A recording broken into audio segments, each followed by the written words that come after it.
dark, stifling night had settled over our old wooden house, perched on the outskirts of a small town. The wind outside barely stirred the leaves, and only the antique floor clock in the living room broke the silence with its steady, almost hypnotic ticking. Somewhere far off, beyond the river, a stray dog howled, its mournful wail echoing through the empty streets. I, Lena, sat in my room on the second floor, facing an enormous antique mirror that had belonged to my grandmother.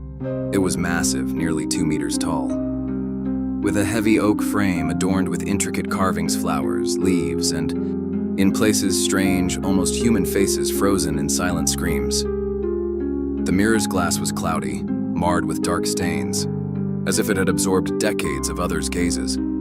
As she lay dying, my grandmother gripped my hand tightly and whispered, "Lena, don't stare into it too long. Mirrors, they're alive, they remember." I had only smiled then, dismissing her words as the ramblings of age and frailty.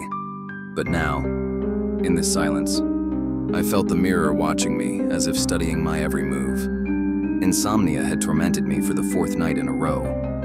A full moon hung outside the window like a giant eye, flooding the room with cold, ghostly light.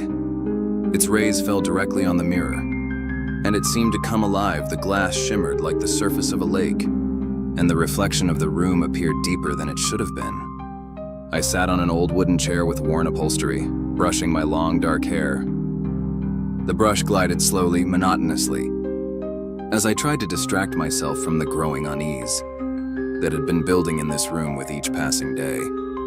I had moved into this house just a month ago, after my grandmother's death, and was still adjusting to its creaking floors, the smell of aged wood, and this mirror that seemed to follow me with an unseen gaze. Suddenly, I froze, a faint, barely audible whisper, like the rustle of leaves or someone's breath, brushed against my ears. "Lena."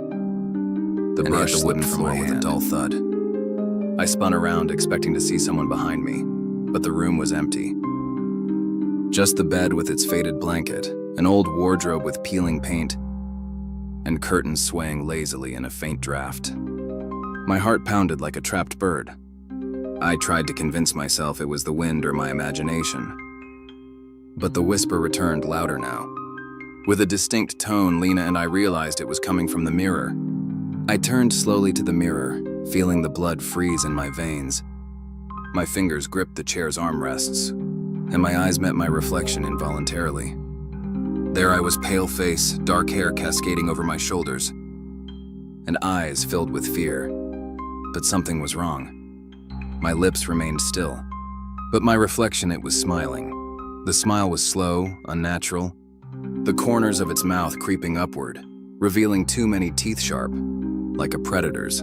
I wanted to look away, but I couldn't. My eyes were glued to the glass and my body refused to obey.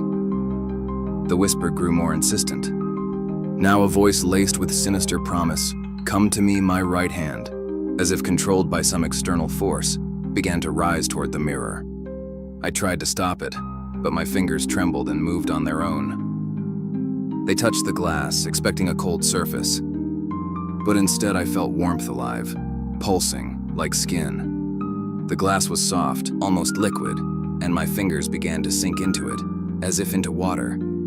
The mirror shuddered, and a ripple spread across its surface, like a lake disturbed by a thrown stone. My hand sank deeper, nearly to the elbow, and at that moment, something cold, slimy, and impossibly strong seized my wrist. I screamed, yanking back, but the grip was like iron, unyielding as a vice. In the reflection, my face twisted, my eyes blazed red, my skin darkened, and the